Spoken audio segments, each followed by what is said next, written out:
Senator Bernie Sanders, independent from Vermont, told Politico in an interview published Thursday that enthusiasm within the Democratic Party is extremely low and warned of low turnout from the party's base in this year's midterm elections. Sanders argued that Democrats won't clinch victories in the midterms even after the leak of a draft Supreme Court opinion that would overturn Roe v. Wade and the Republicans' opposition to most gun control measures following two high profile shootings in May. The Republicans stand an excellent chance of gaining control of the House and quite possibly the Senate, Sanders told Politico. Democrats face significant headwinds to maintain their razor-thin majorities in Congress in the midterm elections, a problem that has only been exacerbated by voters' concerns over high inflation. Inflation rates have soared to near 40-year highs in the wake of the pandemic. Many Americans are feeling the financial squeeze at the gas pump and the grocery store. Yeah, I've been hearing nothing but people complain about the cost of gas out here. So that part is very accurate with regard to this article. Sanders reiterated the long publicized concern over the party's handling of two of its centrist Senator Joe Manchin and Kirsten Sinema, who have repeatedly opposed large components of President Biden's top domestic agenda items. After months of negotiations on Biden's Build Back Better agenda last year, Manchin rejected the sweeping package that included climate-related provisions and expansion of the social safety net. In a 50-50 Senate, Democrats need every member of their party's vote to move forward with the legislation. Two corporate Democrats, Senator Manchin and Senator Sinema, sabotaged Build Back Better, Sanders told Politico, and it has been downhill ever since for the Democratic Party. Manchin has been negotiating with Senate Majority Leader Chuck Schumer on a bill that would enact some of the pieces of the Build Back Better bill ahead of the midterms, namely legislation to confront climate change and lower prescription drug prices. But senators criticized the lengthy back and forth between two senators behind closed doors. They have been negotiating for 9 months, Senators told Politico. This is not exactly terrible, effective negotiation, and during those 9 months, support for Democrats have dissipated very rapidly. Sanders raised alarm bells about support fading away from the working class as well as young Hispanic, Asian American, and black voters. You really can't win an election with bumper sticker that says, well, we can't do much, but the other side is worse. Senator Sanders told Politico. That really should be this stupid party slogan. Well, we can't do much, but the other side is worse. So I think he's correct.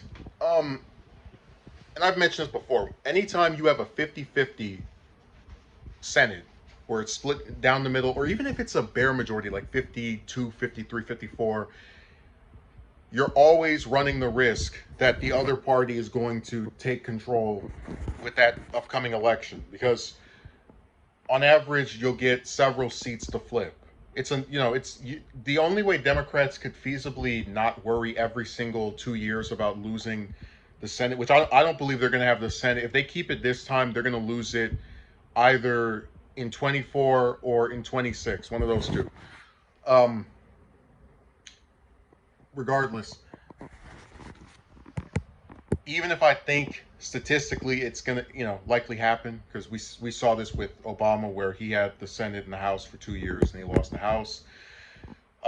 Trump had the House and Senate for 2 years, then he lost the House. It flips very constantly because people get tired of each respective party being in power and seeing nothing happening. And the Democrats seem like they're going to just make sure that this repeats itself with Biden. And even if you want to blame Manchin and you want to blame Sinema, having congressional leaders, and I use that, in quotations, like Schumer, who are content with, imagine, put yourself in the position of being the leader of the Democrats in one of the two chambers of Congress. You've got a president who's trying to enact a policy regardless of what some of us think the quality of it was.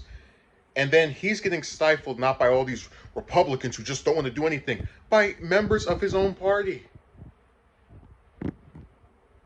Week after week, month after month, like 9 months to negotiate something, and you're surprised people look at that and say, yeah, they're not trying to do anything for me. They don't, 3/4 of a year to get something done, and you're shocked that people think you're a joke and they'd rather vote for the other party. Listen, I've said before, sometimes people vote for Republicans because they agree with them on more issues, and sometimes they just get sick of Democrats. And it's going to be the exact same thing this cycle, because people are tired of that stuff. They're sick of the same old let's pretend that there needs to be these big radical changes and then do nothing because two members of the Senate didn't vote for this, or negotiations fell through for the 900th time. You know, just when you see no progress from these people, you get tired of it.